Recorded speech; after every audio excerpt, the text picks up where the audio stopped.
everyone, this is Tim from Your 6 Studios. Today in this video I'm going to show you how to connect your PS4 controller to your laptop, and this is easy to do. Let's go on down to the Windows Start button, select this, go to Settings. Now under here let's go to Bluetooth on the left side of the screen, and then go to Add Device. Then go to Bluetooth. Now your PS4 controller needs to be turned off to put into the Bluetooth pairing mode.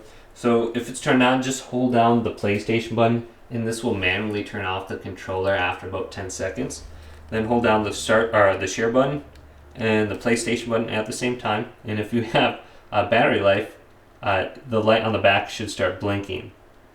So is it starting blinking? I can't see it. I think I'm out of battery.